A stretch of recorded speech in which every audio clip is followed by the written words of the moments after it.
শেখ হাসিনার পাশে আগত যে পালায় যে গেল গা, এরপরে আস্তে আস্তে চোর ভরতাছে এই দেশে। ওই সময় মনে করেন রাতে 3টা বাজে রিক্সা চালায় পকেটে 700 টাকা 800 টাকা যা পাইছি তাই আলহামদুলিল্লাহ ঘরে নিয়ে বউ পোলাবেন নিয়ে খাইছি। এখন দেখা গেছে মনে করেন রাতে 10টা বাজে গেল ঘর করে কোন ঝুমকে খাড়া করে এলাইলো, কোন ঝুমকে থাবা দিয়া পকেটে টাকাটা লয়ে গেল, বউ বাচ্চা নিয়ে যে চলমু সেই টাকাটা কোন ঝুম লয়ে গেল। সবসময় আতঙ্কে থাকি, এটা দিন কন আর রাইট কন। ওই সময় মনে করেন কষ্ট হইলো, ওই 500-700 দিয়ে ডাইল ভাত বউ পোলাবেন নিয়ে খাইতে পারছি আওয়ামী লীগের সময়। এখন বিএনপির সময় এটা খাইতে পারতাছি না। এখন যা যা সঞ্চয় করতেছি দেখা গেছে সবসময় আতঙ্কে থাকি। এই নি চোরে ধরলো, এই নি ছিনতাইবাজি ধরলো, এই নিয়ে আমার এই 500 টাকা লয়ে গেল, একটা সবসময় আতঙ্কে থাকি। মানে গরিব মানুষের ভিতরে এখন ভয় কাজ করতেছে, কখন কে হামলাটা করলো।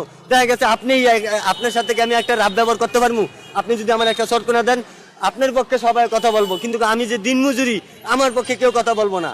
না, কোনো স্বাধীনতা নাই। স্বাধীনতা থাকলে সেদিন আমার গাড়িটা চড়ে নিত না। স্বাধীনতা থাকলে আজকে আমি এই ঋণের বোঝা আমি আমার ঘাড়ে আজকে পড়তো না। আমি এই ঋণ করছি, কিস্তিতে টাকা উঠাইছি কি লেগা? আমার সুখের জন্য, আমার ছেলেপের একটু আরামের জন্য, জানি 2টা ডাইল ভাত খায়া মাছ তরকারি খায়া বাঁচতে পারি। আজকে কি এখন এই চোর যে গাড়ি নিয়ে গেল, আজকে কি এই কিস্তির যে ফোজা হেডা পামু, না পোলাপানের জন্য 2টা ডাইল ভাতের টাকাটা সংগ্রহ করবো? সব সময় ভয় কাজ করে। এই যাও 500-700 মিলাইছি, এই যে বড় ভাই 200 মিলাইছি, যাইতে যাইতে রাতের 12টা বাজে যাবো গা। 500 টাকা জমা আর নিজের 500-700 টাকা মিলাইতে রাতের 12টা বাজে যাবো গা। ঘরে যাইতে যাইতে রাতের আমার এই যে 1 ঘন্টা গাড়িটা চার্জ দিয়ে যখন রাতের গভীর রাইতে আমি ঘরে যাবো, আমার ভিতরে ভয় কাজ করে। এই নিয়ে আমারে কেউ ছিনতাইবাজি ধরলো, এই নিয়ে আমারে পকেট মারি ধরলো, এই জিনিসটা সব সময় ভাই বড় ভাই ভিতরে ভয় কাজ করে।